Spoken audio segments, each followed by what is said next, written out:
Hi everybody, it's Mrs. Heath. We are continuing our read aloud of our book, Flat Stanley. We are now on chapter 4, which is called The Museum Thieves. A thief is someone who's stealing something. So I have a feeling somebody's going to steal something from a museum. Mr. and Mrs. O.J. Dart lived in an apartment above the lamb chops. Mr. Dart was an important man, the director of the famous Museum of Art downtown in the city. Stanley Lambchop had noticed in the elevator that Mr. Dart, who was ordinarily a cheerful man, had become quite gloomy. But he had no idea. There he is in the elevator. He does look gloomy. Gloomy means upset or sad. Stanley had no idea what the reason was. And then at breakfast one morning, he heard Mr. and Mrs. Lambchop talking about Mr. Dart. "I see," said Mr. Lambchop, reading the paper over his coffee cup, "that still another painting has been stolen from the famous museum. It says here that Mr. O.J. Dart, the director, is at his wit's end." "Oh dear, are the police no help?" Mrs. Lambchop asked. "It seems not," said Mr. Lambchop. "Listen to what the chief of police told the newspaper. We suspect a gang of sneak thieves. They are the worst kind. They work by sneakery, which makes them very difficult to catch."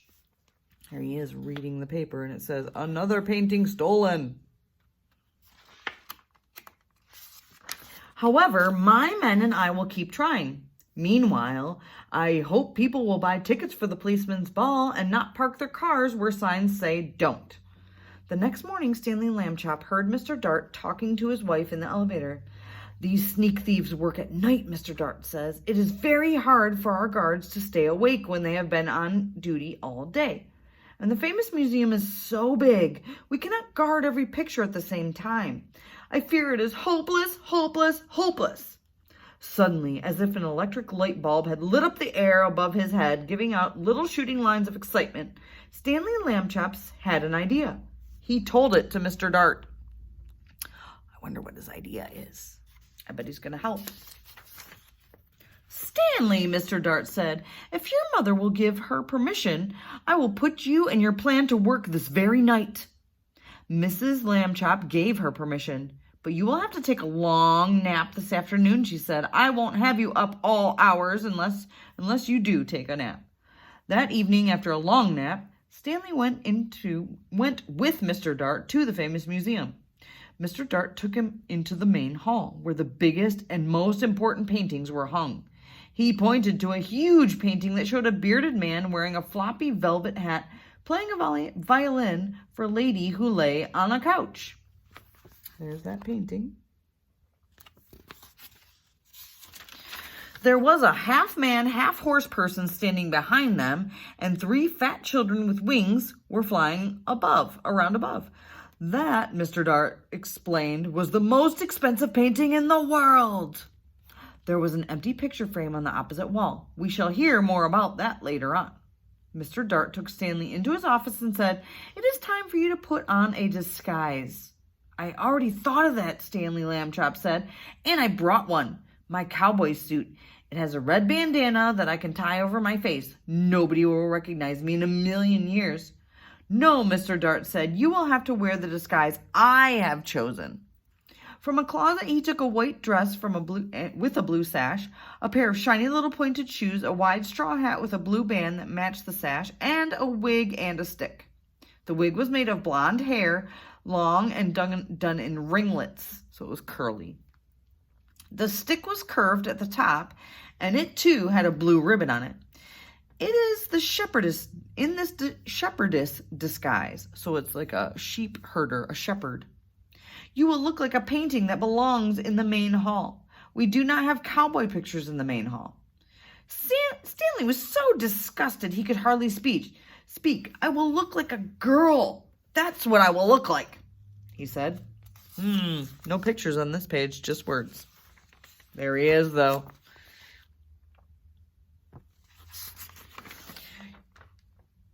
"I wish I had never had my idea." But he was a good sport, so he put on the disguise.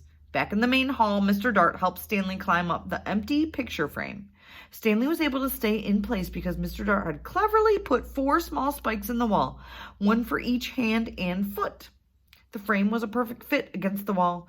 Stanley looked just like a picture. Except for one thing, Mr. Dart said. Shepherdesses are supposed to look happy. They smile at their sheep and at the sky. You look fierce, not happy, Stanley. He needs to put a smile on his face, doesn't he? Stanley tried hard to get a faraway look in his eyes and even to smile a little bit. Mr. Dart stood back a few feet and stared at him for a moment. Well, he said, it may not be art, but I know what I like. He went off to make sure that certain other parts of Stanley's plan were taken care of, and Stanley was left alone. It was very dark in the main hall. A little bit of moonlight came through the windows, and Stanley could just make out the world's most expensive painting on the opposite wall. He felt as though the bearded man with the violin and the lady on the couch and the half-horse person and the winged children were all waiting, as he was, for something to happen. Time passed, and he got tireder and tireder. Anyone who would be tired this late at night, especially if they had to stand in a picture frame balancing on little spikes. Maybe they won't come, Stanley thought. Maybe the sneak thieves won't come at all. The moon went behind a cloud, and then the main hall was pitch dark. It seemed to get quieter, too, with the darkness. There was absolutely no sound at all. Stanley felt the hair on the back of his neck prickle beneath the golden curls of the wig. So he's kind of getting a little nervous, I think. Creak! The creaking sound came from right outside the middle of the main hall, and even as he heard it, Stanley saw, in the same place, a tiny yellow glow of light. The creaking came again, and the glow got bigger. A trapdoor had opened in the floor, and 2 men came through it into the hall. Stanley understood everything all at once. These must be the sneak thieves. They had a secret trapdoor entrance into the museum from outside. This is why they had never been caught. And now tonight they were back to steal the most expensive painting in the world. He held very still in his picture frame and listened for the sneak thieves. This is it, Max, said the first one.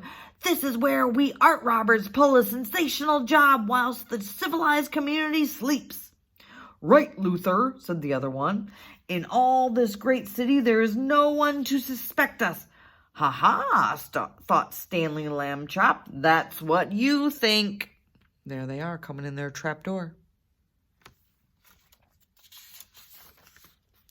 The sneak thieves put down their lantern and took the world's most expensive painting off the wall.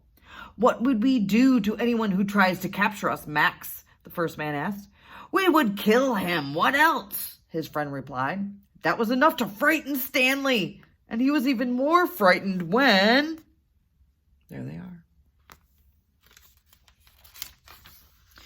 He was even more frightened when Luther came over and stared at him. This sheep girl, Luther said. I thought sheep girls were supposed to smile, Max. This one looks scared. Just in time, Stanley managed to get a faraway look in his eyes again and to smile, sort of.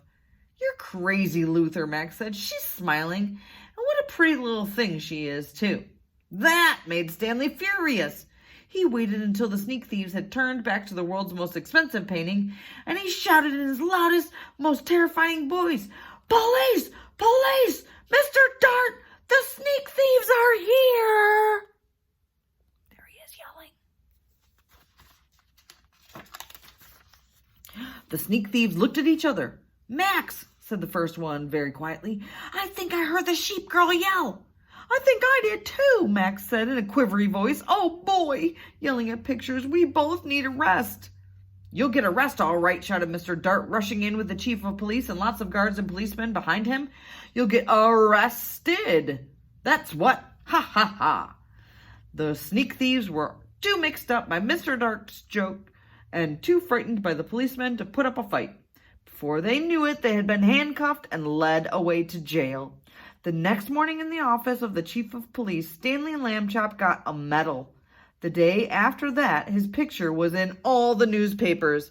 And it says, Hero! Flat Boy helps capture art thieves. Yay, he got in the paper. Wow. And that's the end of chapter 4. We will be moving on to chapter 5, which is the last chapter, and it's called Arthur's Good Idea. Read it with me for the next read aloud.